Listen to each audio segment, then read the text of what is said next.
প্রচন্ড রোদ্দুরের মধ্যে খেলতেছিলাম ক্রিকেট, আব্বা মানা করছিল। এরপর গেছিল কে, তো আব্বা এটা দেখে ফেলছে। তো সে ইচ্ছা করে আমার না দেখার ভান করে বাসায় এসে মারে বলছে যে সে তো খেলতে গেছে, তুমি কেন জিজ্ঞেস করে? তখন বললো যে আপনি তোরে জিজ্ঞেস করতে পারতেন এখানে গিয়া।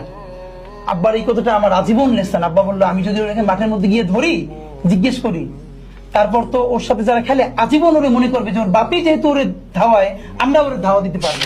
দেখেন আমার যে সবাই চিৎকার করে বলি না, আমি সবার ব্যাপারে এত কিছু জানি, এটা বললে ওনাদের চক্ষু লজ্জা, ওনারা মিডিয়া আসতে পারবে না। আমি খালি চিল্লে, আমি এগুলো বলি না, কারণ অনার করি। কেন করি জানেন? ওনাদের একটা সামাজিক লাইফ আছে, বউ বাচ্চা আছে। ওনারা এইভাবে মিডিয়ায় অপমানিত হইলে বাচ্চাটা স্কুলে গেলে তাদের কাছে ছোট হয়, ওনাদের বউ তার ভাবিদের কাছে ছোট হয়। ওনারা তো দেশ ছেড়ে পালাই যান নাই। ওনারা কিভাবে আওয়ামী ফ্যাসিজমকে এনাবল করছে, সামনে নিয়ে গেছে, এখন পর্যন্ত এজেন্সির পয়সায় কিভাবে ন্যারেটিভ উৎপাদন করতেছে, আমি অনেক কিছু জানি। আমি পাঞ্জাবি টুপি পরার কারণে যেই গ্লানির মধ্যে দিয়ে গেছি, একটা মেয়ে টি শার্ট পরবার কারণে যেন তার গ্লানির মধ্যে দিয়ে যাওয়া না লাগে। দেখেন, আমি যদি দিনের কথা বলি, আমি তার বারবার বুঝাবো, দিনের অ্যাপ্রোচে বুঝাবো। কিন্তু আমি যখন তাকে, মানে এটা কি হয়, বাংলাদেশে এমন একটা হয়েছে জানেন, বাংলাদেশের আলেমদের মূলধারাটা, তারা তো মিডিয়ায় এত অ্যাক্টিভ না, কিন্তু ফেসবুক সেলিব্রিটি এই স্টিকটা নিয়ে যেমনি ভাবে বাজে কথা বলে, এটাতে আমি নিজেই মাঝে মধ্যে মনে হয় যে আমি যদি এই কালচারের একটা ইসলামী মূল্যবোধ সম্পন্ন পরিবারের না হইতাম, আমি তো মনে হয় এদের ব্যাপারে বিদ্রোহ করে দিতাম।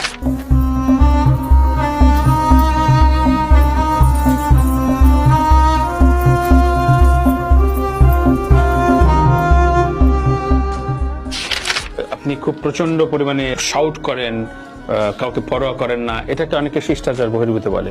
হাঁটুর বয়সী, অমুক বয়সী ইত্যাদি নানান কথা আছে। আচ্ছা, এটা নিয়ে সমালোচনার জায়গায় আপনি যেহেতু বলছেন, এটা তুষার ভাইয়ের সাথে 21 টেলিভিশনের একটা শোতে উনি এরকম বলতেছে যে, মানে ব্যাপারটা আমি তো এনসিপি করি না, তারপর মুশকিলটা কি, আমাকে কি এনসিপি কি বিভিন্ন জায়গায় ডিফেন্ড করা লাগে। দেখেন, আমি এনসিপি পলিটিক্স না করি, বিএনপি না করি, জামাতের না করি, কিন্তু তার সাথে যেটা অন্যায় হয় সেই অন্যায়টাকে অন্যায় বলতে পারাটাই ইনসাফ।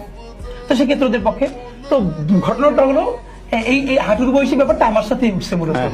ব্যাপারটা হলো সার্জিস কোন একটা প্রোগ্রামে বলেছে যে কলিজা ছিঁড়ে ফেলা হবে, অফকোর্স এটাকে আমি সমর্থন করি না। কিন্তু দেখেন ন্যারেটিভ কিভাবে নির্মিত হয়।